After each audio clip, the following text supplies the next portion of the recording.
Hello, this is Arun K. Tanganu from Silicon Valley, California. Previously, I talked about life, survival, and death. And within that topic, I talked about life and birth. Now, today, I'll be talking about survival. In order to survive, a person has essential needs that he must meet. Some of the basic needs, as defined by Maslow, are physiological and psychological needs. The physiological needs are food and shelter, then his emotional needs like being loved, taken care, respected, and sexual satisfaction. Besides those two are egoistic needs like becoming rich, famous, and powerful. Survival of the life has become a tough struggle for humans than animals. Life of a human being is more complex, though basic instincts are same for both animals and humans. As an example, when two bulls fight or two roosters fight is not any different when two human beings do the wrestling on a box or a boxing match, bleeding each other to death only to get the first prize. So humans are not too different and maybe even worse than animals when the material gains are compared. Like who has a bigger house, better car, or who is holding top position in government or private sector. Humans go after strengths and shy away from the weakness more than animals because humans compete on a variety of bases, not only on physical strengths. To achieve lofty goals, they go to the best schools to get the best education, take part in competitive sports, climb the tallest mountains, become the political leaders or shining stars on Hollywood or Bollywood. Many celebrities even showcase divorce settlement only to brag how big a settlement they got, though their innocent infant children may be suffering for the lack of love from both parents. Business and government executives get busy working overtime and forgetting their loved ones. Here I can quote an example of a famous cardiologist working so hard almost every day to fix the heart problems of patients to the point he forgot his own heart may give way under constant stress from work. One day, on the request of his wife, he went away to Hawaii for 7 days vacation. Unfortunately, poor man passed away on the vacation island due to heart failure. Simple reason was he got so engrossed and obsessed with the business, his own business, he forgot that his own body is only made of organs, like different components of a car, which also need regular maintenance. Being cardiologist, he thought he has complete control over the welfare of the system, but he was wrong. Another example that I can cite from my close friend, he would also feel sorry for his death or sickness of anybody close to him, but was overconfident about his wealth, health, and maintaining good discipline in life. This person had a great, easy-going job for 30 years, never a layoff. He had accumulated real estate worth millions of dollars and was going to retire in a few years with a big retirement package. He got his son married and was waiting to get his daughter married in a couple of years. He had planned his retirement plan to be so perfect, I would imagine he would have a perfect retirement. But anytime his family would say, "Let's go for a vacation," he would turn down their request and turn the head around and express to me that his wife bothers him too much.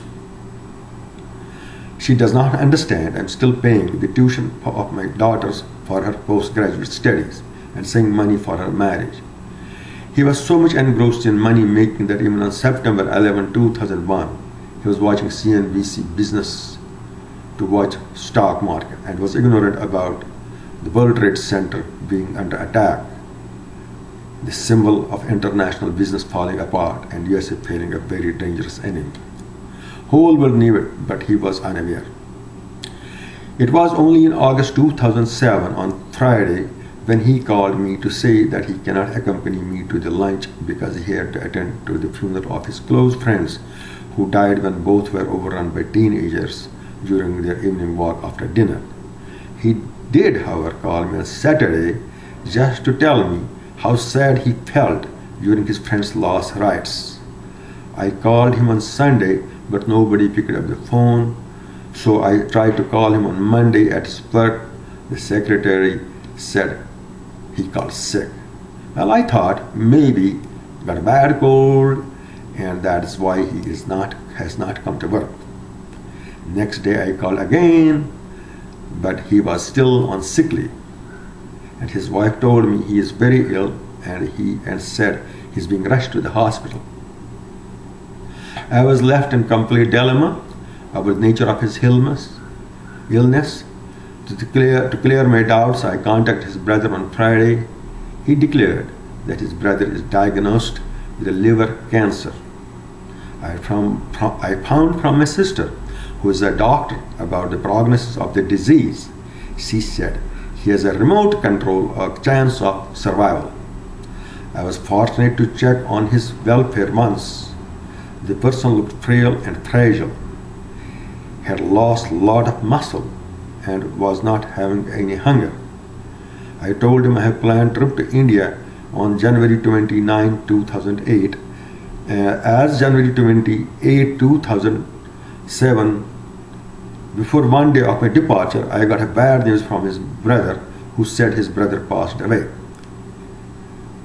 I should mention the man used to go to regular medical checkup to check the disease, was never caught early enough.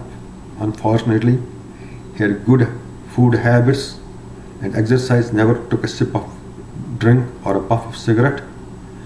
If this was not bad enough news, only one day after I arrived from my trip to India in March 2008, I had shocking and terrifying news of my cousin nephew. The person had passed out as a young and delicate age of 30 years only. So long I knew he was well disciplined in following exercise and food regimen. As a person, he was quite intelligent and noble, affectionate, caring, kind, charismatic, with great career in front of him. I was thinking he would complete the legacy of his father if any business would be left unfinished. The boy was politically active like his dad, so there was a good chance in his lifetime he could have run for the office of governor or the presidency of the United States of America. It had right grooming and parameters, but as God wished, his life was cut short, to our shock and dismay. Thousands gathered on his funeral, but everybody is helpless to bring him back to the life despite our deep affection. Even as years pass, everybody who was shedding tears may one day find in the same place. We are a river of humanity that ultimately, like each drop of water from a river, terminates into the sea. Our lives culminate in dust and ashes, a nitrogen cycle in nature, phenomena that's true for all living beings. The reason being, humans had no ultimate control over their own lives, no matter how powerful other humans may perceive us. Our lives and relations are hanging by the silicon thread. They are like driving privileges.